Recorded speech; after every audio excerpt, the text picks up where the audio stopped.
Hello guys, ദൈവത്തിൻ്റെ സ്വന്തം നാടാണെന്ന് നമ്മൾ വിശ്വസിപ്പിക്കുന്ന കൊച്ചു കേരളത്തിൻ്റെ ഇങ്ങ് തെക്കേ അറ്റത്ത് സ്ഥിതി ചെയ്യുന്ന ഒരു മലയോര ഗ്രാമമാണ് കൊല്ലം ജില്ല. അപ്പം നമ്മൾ ഈ കൊച്ചു കേരളത്തിൽ പലയിടങ്ങളിലുമുള്ള പല സംസ്കാരങ്ങളുടെയും എല്ലാം പല ജില്ലകളിലെയും എല്ലാം പല രീതിയിലുള്ള കല്യാണങ്ങൾ നമ്മൾ കണ്ടിട്ടുണ്ട്. അപ്പോൾ ഇതാ നമ്മുടെ ഇങ്ങ് തെക്കേ അറ്റത്തുള്ള കൊല്ലം ജില്ലയുടെ ഈഴവ സമുദായത്തിൽപ്പെട്ട ഒരു കല്യാണ വീഡിയോയാണ് ഞാൻ നിങ്ങളുടെ മുന്നിലേക്ക് സമർപ്പിക്കുന്നത്. കാലാന്തരങ്ങൾ കഴിയുന്തോറും ഇതിന് മാറ്റങ്ങളൊക്കെ ഉണ്ടായേക്കാം കേട്ടോ. പണ്ട് ഇതുപോലെയൊന്നും അല്ലായിരുന്നു, പണ്ടത്തെ രീതികളും എല്ലാം മാറ്റമുണ്ടായിരുന്നു. ഇപ്പം നമ്മുടെ ആധുനിക കാലത്തിലെ ഒരു കല്യാണ വീഡിയോ ആണ് ഞാൻ നിങ്ങളിലേക്ക് എത്തിക്കുന്നത്. ഇത് നമുക്ക് കുറച്ച് വേണ്ടപ്പെട്ട ഒരു കല്യാണ വീഡിയോ ആണ്. അപ്പം എന്താണ്ട് ഇതാണ് നമ്മുടെ കതിർ മണ്ഡപം. നമ്മുടെ തിരുമേനി നന്നായിട്ട് മണിയൊക്കെ അടിക്കുന്നുണ്ട്. ഈ കല്യാണത്തിനൊരു പ്രത്യേകത കൂടി ഉണ്ട് കേട്ടോ. വർഷങ്ങൾക്ക് ശേഷം നമ്മുടെ നാട്ടുകാരും ഒക്കെ ആയിട്ട് നമ്മൾ വീണ്ടും ഒന്നിച്ചു കൂടിയൊരു കല്യാണമാണ് നിങ്ങളെ ഇപ്പം ഞങ്ങൾ കാണിക്കുന്നത്. ഈ കല്യാണത്തിന് ഞങ്ങൾക്ക് കുറച്ച് സ്പെഷ്യൽ അപ്പിയറൻസ് ഒക്കെ കിട്ടിയ കല്യാണമാണ് കേട്ടോ. അപ്പം എന്തേണ്ടേ, അതിനായി ആദ്യമേ നമ്മുടെ കതിർ മണ്ഡപത്തിൽ നമ്മുടെ പൂജാരി കയറിയിരുന്ന മണിയടിയും പൂജയൊക്കെ തുടങ്ങിയിട്ടുണ്ട്. നമ്മുടെ നാട്ടുകാരെല്ലാവരും നമ്മുടെ ആഡിറ്റോറിയത്തിലേക്ക് എത്തിയിട്ടുണ്ട്. എല്ലാവരും പരസ്പരം അങ്ങോട്ടും ഇങ്ങോട്ടും കണ്ട് സൗഹൃദങ്ങളൊക്കെ പുതുക്കുന്നുണ്ട്. ആർക്കും ആരെയും പരസ്പരം കാണാനോ സംസാരിക്കാനോ സമയമില്ലാത്ത ഈ കാലഘട്ടത്തിൽ ഇതുപോലെയുള്ള കല്യാണങ്ങളും അങ്ങനെയുള്ള ഓരോരോ വിശേഷങ്ങളൊക്കെ വരുമ്പോഴാണ് പരസ്പരം കാണുവാനും കുറച്ചു നേരം പരദൂഷണമൊക്കെ പറയുവാനും ഒക്കെ ഉള്ള സമയവും സാഹചര്യങ്ങളുമൊക്കെ കിട്ടുന്നത്. അതുകൊണ്ട് അതൊക്കെ എല്ലാവരും മാക്സിമം യൂസ് ചെയ്യാറാണ് സാധാരണ. അപ്പം നമ്മുടെ എല്ലാ നല്ലവരായ നാട്ടുകാരും കല്യാണത്തിന് ക്ഷണിച്ചവിടെ എത്തിയിട്ടുണ്ട്. അപ്പം ഞാൻ ദാണ്ട് അവിടെ ഇരുന്ന് തലയൊക്കെ ചൊറിഞ്ഞുകൊണ്ടിരിക്കുകയാണ്. ഞാനും ദാ ഒരു കസേരയൊക്കെ പിടിച്ചവിടെ ഇങ്ങനെ ഇരിക്കുന്നുണ്ട്. എന്തോ അണ്ണൻ്റെ ക്യാമറ കണ്ണ് സാധാരണ എന്നെ തേടി എത്താത്തതാണ്. നാട്ടുകാരെ എല്ലാം തേടി പോവാറുണ്ട്, നാട്ടുകാരെ എല്ലാം സൂം ചെയ്യാറുണ്ട്. പക്ഷേ എന്തോ എന്നെ എങ്ങനെ സൂം ചെയ്യാറില്ല. എങ്കിലും എവിടെയോ അറിയാതെ ഞാനും പെട്ടു. അപ്പം ഈ നിൽക്കുന്നതാണ് നമ്മുടെ കല്യാണ പയ്യൻ. ഇതല്ല കേട്ടോ, വേണ്ട അതിൻ്റെ ഇപ്പുറത്ത് നല്ല മെറൂൺ കളറിൽ ഷർട്ടൊക്കെ ഇട്ടിട്ട് നിൽപ്പുണ്ട്. ഇതായി കയറിപ്പോകുന്നത് ചെറുക്കൻ്റെ അമ്മയാണ്. അപ്പോൾ ഇവർ എല്ലാവരും കൂടെ കയറി ചെന്നിട്ട് ഇനി നമുക്ക് കുറച്ച് കാര്യങ്ങളൊക്കെ ഉണ്ട്. സ്റ്റേജിൽ കല്യാണ ചെറുക്കനെ കൊണ്ടുവന്ന് കാണിച്ചു കൊടുക്കുക എന്നൊരു ചടങ്ങുണ്ട്. അപ്പം അച്ഛനും അമ്മയും കൂടി ചേർന്ന് കതിർ മണ്ഡപത്തെ വലം വെച്ച് ചെറുക്കനെ കൊണ്ടുവന്ന് നമ്മുടെ മാന്യ സദസ്സിനെ പരിചയപ്പെടുത്തുന്ന ഒരു രംഗമാണ് ഇപ്പോൾ നിങ്ങൾ കാണാൻ പോകുന്നത്. അപ്പം ഇതാണ് ഫസ്റ്റ് നമ്മുടെ കല്യാണത്തിൻ്റേതായിട്ടുള്ള ആ ഒരു ഫസ്റ്റ് പടി ഇതാണ്. അതായത് ആദ്യമേ ചെറുക്കനെ കൊണ്ടുവന്ന് ചെറുക്കൻ്റെ അച്ഛനും അമ്മയും കൂടെ ചേർന്ന് മാന്യ സദസ്സിനെ കാണിച്ച് മാന്യ സദസ്സിൻ്റെ ആശീർവാദം വാങ്ങിക്കുക എന്ന് പറയും ഇതിനെ. അപ്പം തൊഴുത് എല്ലാവരുടെയും ആശീർവാദവും സമ്മതവും ഒക്കെ വാങ്ങിക്കുന്ന ഒരു ഫസ്റ്റ് ചടങ്ങാണ് ഇപ്പോൾ കാണുന്നത്. അവർ നന്നായിട്ട് എല്ലാവരോടും ആശീർവാദമൊക്കെ വാങ്ങിച്ച്, എല്ലാവർക്കും അറിയാം കേട്ടോ ഇതാണ് ഈ ചെറുക്കൻ്റെ അച്ഛൻ അമ്മയെന്നൊക്കെ, എങ്കിലും ഇതെല്ലാം ഒരു ചടങ്ങാണ്. അപ്പം ആദ്യത്തെ ഘട്ടം കഴിഞ്ഞിരിക്കുകയാണ്. ഇനി അടുത്തത് നമ്മുടെ പെൺകുട്ടിയുടെ വരവാണുള്ളത്. പെൺകുട്ടിയെ നമ്മൾ താലപ്പൊലികളോടെ പെൺകുട്ടിയെ വരവേൽക്കുകയാണ്. പെൺകുട്ടിയെ വരവേറ്റുകൊണ്ട് കതിർ മണ്ഡപത്തിലേക്ക് വരികയാണ്. അപ്പം നമ്മുടെ ഇവിടങ്ങളിലൊക്കെ അമ്മാവൻ്റെ ഭാര്യയാണ്, അതായത് മാമി എന്ന് നമ്മൾ പറയും. മാമിയാണ് പെൺകുട്ടിക്ക് ആരതിയൊക്കെ എടുത്ത് പെൺകുട്ടിക്ക് കതിർ മണ്ഡപത്തിലേക്ക് ആനയിച്ചു കൊണ്ടുവരുന്നത്, വിളക്കൊക്കെ പിടിച്ചിട്ട്. അപ്പോൾ അതേണ്ട പെൺകുട്ടിയുടെ മാമിയും ബാലികമാരും എല്ലാവരും ചേർന്ന് താലപ്പൊലിയും വിളക്കുമൊക്കെ ഏന്തി നമ്മുടെ വധുവിനെ കതിർ മണ്ഡപത്തിലേക്ക് ആനയിച്ചു കൊണ്ടുവരുന്ന ദൃശ്യങ്ങളാണ് നമ്മളിപ്പോൾ കാണുന്നത്. അപ്പോൾ വധുവിനോടൊപ്പം തന്നെ വധുവിൻ്റെ അച്ഛനും അമ്മയുമുണ്ട്. അപ്പം നമ്മൾ കുറച്ച് മുമ്പ് കണ്ടതുപോലെ തന്നെ ചെറുക്കനെ വലം വെച്ച് കതിർ മണ്ഡപത്തിൻ്റെ ഫ്രണ്ടിൽ വന്ന് നമ്മുടെ മാന്യ സദസ്സിനെ നമസ്കരിച്ചതുപോലെ തന്നെ പെൺകുട്ടിയും കതിർ മണ്ഡപത്തിനെ വലം വെച്ച് നമ്മുടെ മാന്യ സദസ്സിനെ നമസ്കരിക്കുവാനെത്തുകയാണ്. അപ്പം താലപ്പൊലി ഏന്തിയ ബാലികമാരുടെ കയ്യിൽ നിന്ന് താലവും വിളക്കുമൊക്കെ വാങ്ങി നമ്മുടെ സ്റ്റേജിലേക്ക് വെക്കുന്നുണ്ട്. കതിർമണ്ഡപത്തിലേക്ക് വെക്കുന്നുണ്ട്. തിരുമേനി പെൺകുട്ടിയുടെ അമ്മാവിയുടെ കയ്യിലിരുന്ന വിളക്കും താലവും ഒക്കെ വാങ്ങി കതിർമണ്ഡപത്തിൽ വെച്ചു. അപ്പം എന്തേണ്ടേ ഇപ്പോൾ പെൺകുട്ടിയുടെ കൂടെ ഉള്ളത് പെൺകുട്ടിയുടെ അച്ഛൻ, അമ്മ, അനിയത്തിയാണ്. അവർ 4 പേരും അവരുടെ കുടുംബസമേതം നമ്മുടെ സദസ്സിനെ വണങ്ങിയിരിക്കുകയാണ്. ഇനി ശേഷം നടക്കുന്ന പ്രക്രിയ എന്ന് പറയുന്നത് അനുഗ്രഹം വാങ്ങൽ ചടങ്ങാണ്. അപ്പം ഞാൻ പറഞ്ഞല്ലോ, ഞങ്ങൾ OBC ഈഴവ സമുദായത്തിൽപ്പെട്ടയായതുകൊണ്ട് തന്നെ നമ്മൾ ഗുരുദേവൻ്റെ മുമ്പിൽ വെച്ചിട്ട് പെൺകുട്ടിയും ചെറുക്കനും അവരുടെ അച്ഛനമ്മമാരുടെ കാല് തൊട്ട് അനുഗ്രഹം വാങ്ങിക്കുന്ന ചടങ്ങാണിപ്പോൾ നടക്കാൻ പോകുന്നത്. അതിന് മുമ്പായിട്ട് നമ്മുടെ കാർന്നോന്മാരുടെ ഒരു സ്റ്റഡി ക്ലാസ് ഒക്കെ ഉണ്ട്. അപ്പോൾ ആദ്യമായിട്ട് പെൺകുട്ടി അവരുടെ അച്ഛന് വധുവിൻ്റെ അച്ഛൻ്റെ കാൽ തൊട്ട് നമസ്കരിച്ച് അനുഗ്രഹം വാങ്ങുകയാണ്. അതിനുശേഷം ഇനി വധുവിൻ്റെ അമ്മയുടെ കാൽ തൊട്ട് അനുഗ്രഹം വാങ്ങിക്കും. അപ്പോൾ ഇത് അച്ഛനായിരുന്നു. അപ്പോൾ ഇനി അമ്മയുടേതാണ് വധു കാൽ തൊട്ട് അനുഗ്രഹം വാങ്ങിക്കാൻ പോകുന്നത്. ഇനി അത് കഴിഞ്ഞിട്ട് നമ്മുടെ ചെറുക്കൻ്റെ അച്ഛൻ്റെ കാൽ തൊട്ട് അനുഗ്രഹം വാങ്ങിക്കുകയാണ്. ഇപ്പോൾ മിക്ക വീടുകളിലും ഇത് ആദ്യത്തെയും അവസാനത്തെയും അനുഗ്രഹം വാങ്ങിക്കലാണ് കേട്ടോ. പിന്നീട് ഒരിക്കലും ഈ പെൺകുട്ടികൾ അവരുടെ കാലൊന്നും പിടിക്കാറില്ല. അപ്പോൾ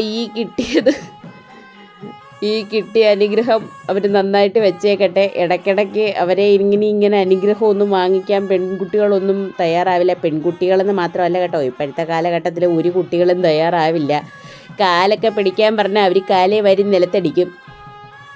അപ്പോൾ ഇനി അടുത്ത നമ്മുടെ പയ്യൻ്റെ അനുഗ്രഹം വാങ്ങിക്കലാണ് നടക്കാൻ പോകുന്നത്. അപ്പോൾ പയ്യൻ, അതായത് വരൻ്റെ അച്ഛൻ്റെ കാൽ തൊട്ട് അനുഗ്രഹം വാങ്ങിച്ചിരിക്കുകയാണ്. ഇനി വരൻ്റെ അമ്മയുടെ കാൽ തൊട്ട് അനുഗ്രഹം വാങ്ങിക്കണം. അപ്പം എന്നിട്ട് നമ്മുടെ വരൻ്റെ അമ്മയുടെ കാൽ തൊട്ട് അനുഗ്രഹം വാങ്ങിക്കുകയാണ്. അപ്പോൾ ഇനി അതുപോലെ തന്നെ നമ്മുടെ പെൺകുട്ടി ചെയ്തതുപോലെ തന്നെ നമ്മുടെ പെൺകുട്ടിയുടെ അച്ഛൻ്റെയും അമ്മയുടെയും കാൽ തൊട്ട് അനുഗ്രഹം വാങ്ങിക്കണം. കുറവൊന്നും വരുത്തുന്നില്ല കേട്ടോ, എല്ലാവരുടെയും കാൽ തൊട്ട് അനുഗ്രഹം വാങ്ങിക്കുകയാണ്. ഇതൊരു വലിയ ടാസ്ക്കാണ് കേട്ടോ. വീട്ടിൽ ഒരു ലോഡ് അനുഗ്രഹം വാങ്ങിക്കൽ കഴിഞ്ഞിട്ടാണ് ഇപ്പോൾ ഇതിന് കതിർമണ്ഡപത്തിലെ അനുഗ്രഹം വാങ്ങിക്കൽ. അപ്പോൾ ആ ഒരു ചടങ്ങ് കൂടി ഇവിടെ അവസാനിച്ചിരിക്കുകയാണ്.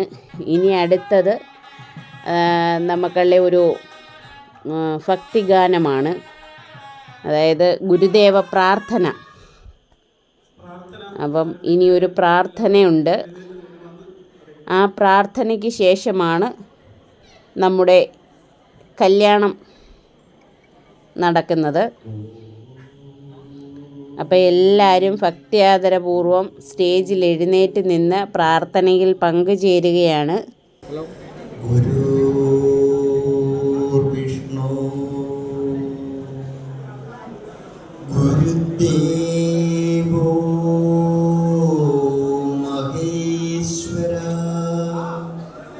ഗുരു സാക്ഷാത് പരം ബ്രഹ്മ തസ്മൈ ശ്രീ ഗുരവേ നമഃ. ദൈവമേ കാത്തുകൊള്ളുക, കൈവിടാതെങ്ങു ഞങ്ങളെ, നാവികണ്ണി ഭവാപ്തിക്കോരാവിവൻ തോണി നിൻ പദം ഒന്നൊന്നായി എണ്ണി എണ്ണി തൊട്ടെണ്ണം പൊരുളൊടുങ്ങിയാൽ നിന്നിടും ദൃക്കുപോലുള്ള നീയല്ലോ സൃഷ്ടിയും സൃഷ്ടാവായതും സൃഷ്ടിജാലവും, നീയല്ലോ ദൈവമേ സൃഷ്ടിക്കുള്ള സാമഗ്രിയായതും, നീ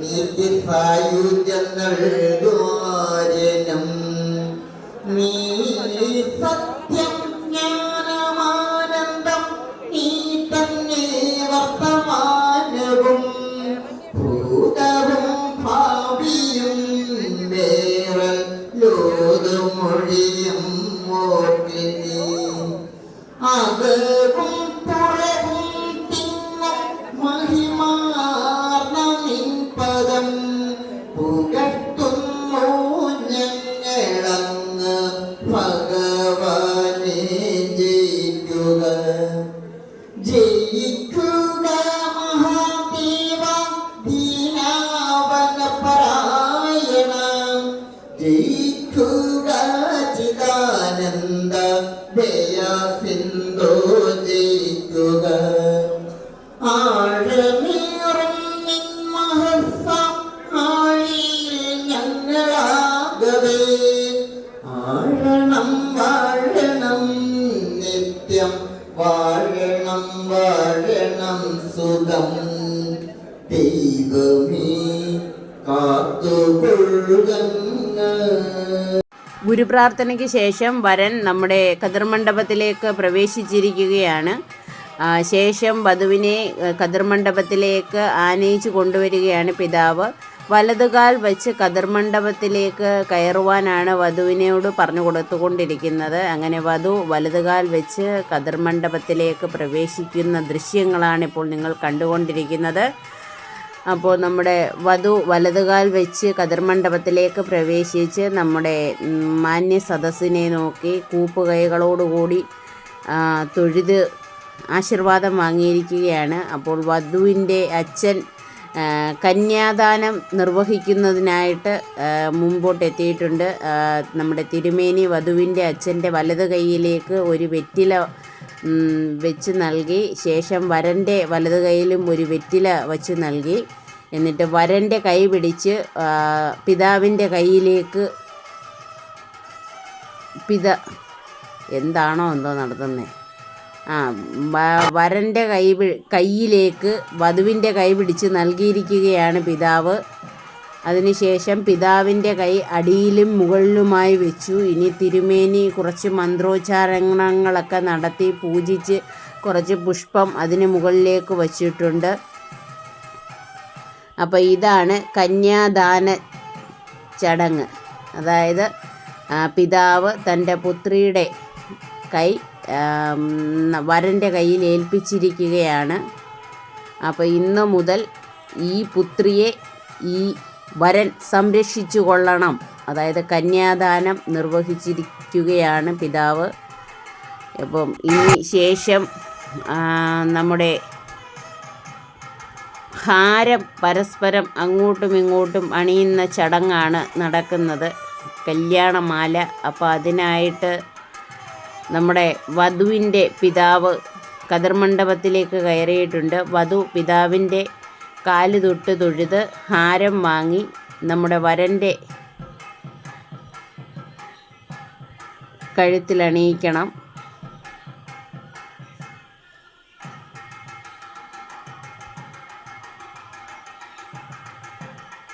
അതിനായി വധു വരൻ്റെ മുൻപിലേക്ക് നീങ്ങി നിൽക്കുകയാണ്. വധു വരൻ്റെ മുൻപിലേക്ക് നീങ്ങി നിന്ന് ഹാരം വരൻ്റെ കഴുത്തിലേക്ക് അണിഞ്ഞു. വരൻ ശിരസ് കുനിച്ച് ആ ഹാരം സ്നേഹപൂർവ്വം സ്വീകരിച്ചിരിക്കുകയാണ്.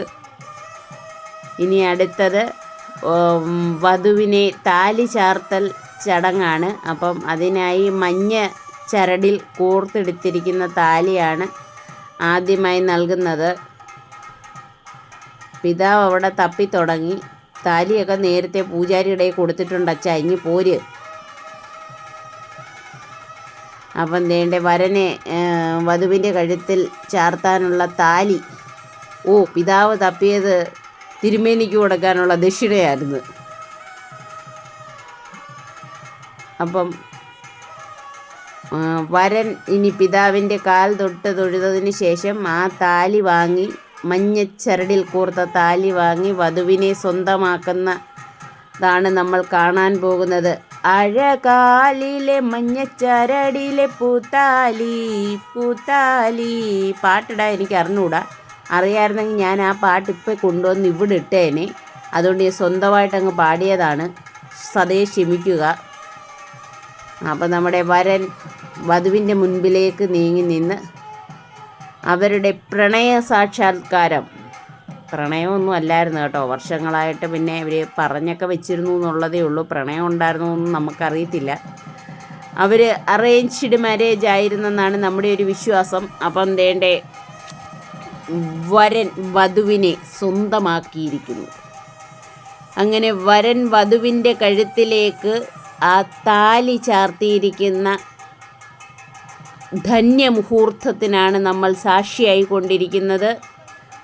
അങ്ങനെ ആ താലി ചാർത്തിയിരിക്കുന്നു. ഇനി അടുത്തത് വരൻ വധുവിൻ്റെ കഴുത്തിലേക്ക് ഹാരമണിയുന്നതാണ്.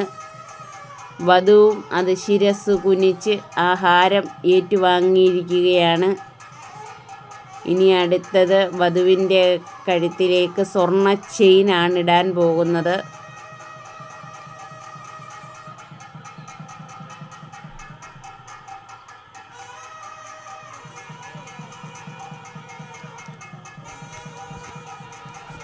അപ്പോൾ സ്വർണ്ണ ചെയിൻ ഇട്ടിട്ടുണ്ട്.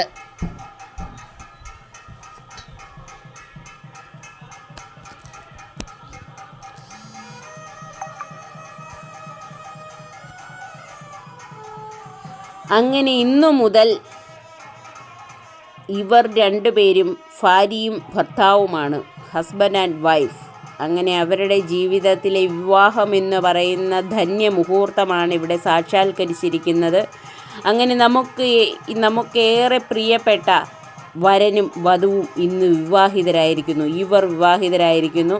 അപ്പം വിവാഹ മോതിരമാണ് പരസ്പരം അങ്ങോട്ടും ഇങ്ങോട്ടും കൈമാറുന്നത്. അപ്പോൾ വധുവിൻ്റെ കയ്യിലേക്ക് വരൻ വിവാഹ മോതിരം അണിയിച്ചിരിക്കുകയാണ്. ഇനി വരൻ്റെ കയ്യിലേക്ക് വധുവും വിവാഹമോതിരം അണിയിക്കുകയാണ്. വിവാഹമോതിരം അണിയിക്കുന്ന കൈ വലതു കൈയാണ്. വലതു കൈയിലെ മോതിര വിരലിലേക്കാണ് വിവാഹമോതിരം അണിയിക്കുന്നത്. അപ്പോൾ അതിനുശേഷം അവർ രണ്ടുപേരും കതിർ മണ്ഡപത്തിലിരുന്നു. ഇനി കതിർ മണ്ഡപത്തിലേക്ക് അവർക്ക് സമ്മാനമായി അമ്മയുടെ വക വിളക്കാണ് കൊണ്ട് കൊടുക്കാൻ പോകുന്നത്. അപ്പം ആദ്യമായി അമ്മയുടെ വക വിളക്കുമായിട്ട് ഇപ്പോൾ അമ്മ എത്തും. അതിന് മുന്നേ ആയിട്ട് നമ്മുടെ സീമന്തരേഖയിൽ സിന്ദൂരം ചാർത്തുക എന്ന് പറയുന്നൊരു ചടങ്ങാണ് ഇപ്പോൾ ഇവിടെ നടക്കുന്നത്. അപ്പോൾ കന്യാദാനം കഴിഞ്ഞു, താലികെട്ട് കഴിഞ്ഞു, ഇനി സിന്ദൂരവും ചാർത്തി. അപ്പോൾ എല്ലാ അർത്ഥത്തിലും അവരുടെ വിവാഹം ഇന്ന് ഇവിടെ പരിപൂർണമായിരിക്കുകയാണ്. ഇന്നീ നിമിഷം മുതൽ അവരുടെ ജീവിതം തുടങ്ങുകയാണ്, വിവാഹ ജീവിതം. അപ്പോൾ പെൺകുട്ടിയുടെ അമ്മ നിറപറയും നിലവിളക്കുമൊക്കെ പെൺകുട്ടിക്ക് സമ്മാനമായി നൽകിയിരിക്കുകയാണ്, ഐശ്വര്യപൂർണമായ ഒരു ജീവിതത്തിൻ്റെ നാളേക്ക് വേണ്ടിയിട്ട്. അപ്പോൾ പെൺകുട്ടി നൽകിയ നാരങ്ങ വരന് നൽകിയിരിക്കുകയാണ്, അതായത് മരുമകനും അവർ സമ്മാനം നൽകിയിരിക്കുകയാണ്. അപ്പോൾ അതിനുശേഷം നമ്മുടെ നിയമപ്രകാരമുള്ള ഒപ്പിടിയിലൊക്കെയാണ്, ശാഖയിലും ഇനി പഞ്ചായത്തിലത് വേറെ രജിസ്റ്റർ ചെയ്യണം. അതിന് മുമ്പായിട്ട് ശാഖയുടെ ഒപ്പിടാനുള്ള പേപ്പറുകൾ നൽകിയിട്ടുണ്ട്. അപ്പോൾ ഇതാണ് അടുത്ത ഏറ്റവും മുഖ്യമായിട്ടുള്ള ആചാരം. എങ്ങനെയെങ്കിലും വല്ല ചതിയിലും കല്യാണം ഒന്ന് കഴിയണം, മാലയൊന്ന് ഇടണം, താലി ഒന്ന് കെട്ടണം, പെണ്ണും ചെറുക്കനും ഒന്ന് ഇരിക്കണം, ഞങ്ങൾക്കങ്ങ് ഉണ്ണണം.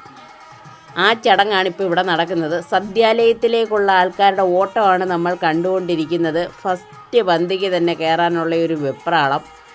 അപ്പോൾ അതുകൊണ്ട് നമ്മുടെ ആൾക്കാർക്കൊന്നും ഇനി ക്ഷമയില്ല. സദ്യാലയത്തിൽ വെച്ച് കാണാമെന്നും പറഞ്ഞ് അവരൊരു പോക്കങ്ങ് പോയിട്ടുണ്ട്. അപ്പം നമ്മുടെ പെണ്ണും ചെറുക്കനും അവിടെ ഇങ്ങനെ വിയർത്ത് വിഷണ്ണരായിരിക്കുകയാണ്, നല്ല ചൂടുണ്ട്. അപ്പോഴത്തേനും അവർക്കും ഒപ്പിടാനുള്ള രജിസ്റ്ററുമായിട്ട് നമ്മുടെ ശാഖാ സെക്രട്ടറിയും പ്രസിഡൻറ്റും ഒക്കെ സ്ഥലത്തെത്തിയിട്ടുണ്ട്. അങ്ങനെ അവരുടെ വിവാഹം നമ്മുടെ ശാഖയിൽ രജിസ്റ്ററായി കഴിഞ്ഞിരിക്കുകയാണ്. ഇനി മുറ പോലെ പഞ്ചായത്തിലൊക്കെ പോയി രജിസ്റ്റർ ചെയ്യേണ്ടതുണ്ട്. എങ്കിലും ഇപ്പം ഒരു ചെറിയ രജിസ്റ്റർ. അപ്പോൾ അങ്ങനെ നമുക്കേറെ പ്രിയപ്പെട്ട രണ്ട് കുട്ടികളുടെ വിവാഹം ആണിവിടെ കഴിഞ്ഞിരിക്കുന്നത്. അപ്പം വിവാഹം കഴിഞ്ഞ സ്ഥിതിക്ക് ഇനി നമുക്കും നിന്ന് താമസിക്കാൻ ഒട്ടും സമയമില്ല. സദ്യാലയവും സദ്യയും നമുക്ക് വേണ്ടിയും വെയിറ്റ് ചെയ്തുകൊണ്ടിരിക്കുകയാണ്. അപ്പോൾ ചെറുക്കന്, അതായത് വിവാഹ ചെറുക്കനും പെണ്ണിനും ഒക്കെ പ്രസൻറ്റേഷനൊക്കെ നൽകേണ്ടുന്ന സമയമാണ് ഇനിയുള്ളത്. ആർക്കെങ്കിലുമൊക്കെ എന്തെങ്കിലും പ്രസൻറ്റേഷനുകളൊക്കെ കയ്യിലുണ്ടെങ്കിൽ മടിച്ച് നിൽക്കാതെയും മാറി നിൽക്കാതെയും പെട്ടെന്ന് മുൻനിരയിലേക്ക് വന്ന് ചെറുക്കനും പെൺകുട്ടിക്കും വധുവിനും വരനും നൽകാവുന്നതാണ്. നമുക്കുള്ള പ്രസൻറ്റേഷനൊക്കെ നമ്മൾ കൊടുത്തു കഴിഞ്ഞു. അപ്പോൾ അതിന് ശേഷം വരൻ വധുവിനെ വലത് കൈയിൽ പിടിച്ചിറക്കി നമ്മുടെ കതിർ മണ്ഡപത്തിനെ വലം വയ്ക്കണം. അപ്പോൾ അതിനും അമ്മാവി തന്നെയാണ് വിളക്കുമായി മുൻപേ നടക്കുന്നത്. ഇപ്പോൾ കതിർ മണ്ഡപത്തിനെ വലം വയ്ക്കുന്ന രംഗങ്ങളാണ് നമ്മൾ കാണുന്നത്. അഗ്നിസാക്ഷിയായി വലം വെച്ചു എന്ന് പറയുന്ന ആ രംഗത്തെ അതാണ് നമ്മൾ കാണുന്നത്. അങ്ങനെ 3 റൗണ്ടാണ് നമ്മൾ കതിർ മണ്ഡപത്തെ വലം വെക്കേണ്ടുന്നത്.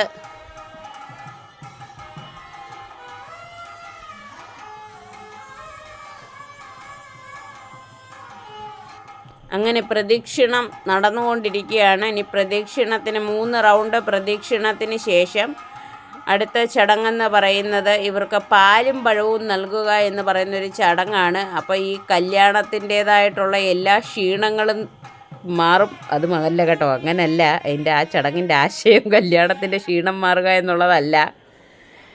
എന്തും പകുത്ത് തിന്നുക, അതായത് എന്ത് കിട്ടിയാലും ഷെയർ ചെയ്യുക, തനിക്ക് എന്ത് കിട്ടിയാലും അതിൻ്റെ പങ്ക് ഭാര്യയ്ക്ക് നൽകണം എന്നുള്ളതൊക്കെ ആയിരിക്കാം പണ്ടുള്ളവർ ഉദ്ദേശിച്ചത്. അതായിരിക്കും കവി ഉദ്ദേശിച്ചത്. ഇപ്പോൾ ഉള്ള ഞാൻ അങ്ങനെയാണ് മനസ്സിലാക്കിയിരിക്കുന്നത്. എന്ത് കിട്ടിയാലും അത് ആ പെണ്ണിനും കൂടി ഇച്ചിരി കൊടുത്തിട്ട് വേണം തിന്നാൻ. അതുകൊണ്ട് ചെറുക്കൻ 1 ഗ്ലാസ് പാല് കിട്ടി. ചെറുക്കൻ ആചാരപ്രകാരം പെങ്കൊച്ചിന് കൊടുത്തു. പെങ്കൊച്ചിന് പാൽ ഇഷ്ടമല്ലാത്തതുകൊണ്ട് പെങ്കൊച്ചൊന്ന് ചുണ്ട് അനച്ചേച്ച് അനിയത്തിക്ക് കൊടുത്തു. പഴം കിട്ടിയിട്ടുണ്ട്. അപ്പോൾ പഴം എന്തുകൊണ്ടോ അവർക്ക് ഇഷ്ടപ്പെട്ടു. അപ്പോൾ പഴം പിന്നെ നമ്മുടെ ചില നരമ്പ് രോഗികളായിട്ടുള്ള ആൾക്കാർ ഒടിച്ച് തിന്നാൻ സമ്മതിക്കത്തില്ല, കടിച്ച് തിന്നാനേ സമ്മതിക്കും. അതുകൊണ്ട് അവനെയും കൊണ്ടും അവർ വരനെയും കൊണ്ടും കടിച്ച് തീറ്റിച്ചു. വധുവും അത് കടിച്ച് തിന്നു. കുട്ടികൾക്ക് ചെറിയ നാണമൊക്കെ വരുന്നുണ്ട്. ഞാൻ വന്നിട്ടുണ്ട്.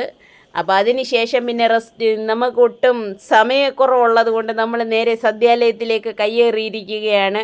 എന്നാൽ പിന്നെ സദ്യക്ക് മുമ്പ് ഒരു സെൽഫി ആകാമെന്ന് കരുതി സദ്യ ദാണ്ട് ഇങ്ങനെ വന്നു. പപ്പടം, പയറ്, പാല്, പായസം. സദ്യക്ക് മുമ്പിൽ നമുക്കൊരു അഭിമാനവും ഇല്ല. നമ്മുടെ പെൺകുട്ടികൾ, പുലിക്കുട്ടികൾ ഉത്സാഹവതികളായിട്ട് സദ്യ ഇങ്ങനെ വിളമ്പിക്കൊണ്ടിരിക്കുകയാണ്. അപ്പോൾ ഓക്കെ, ബൈ ബൈ, ടാറ്റ. അപ്പം നമ്മുടെ കൊല്ലം ജില്ലയിലെ ഈ ഒരു കല്യാണം ഞാൻ നിങ്ങൾക്ക്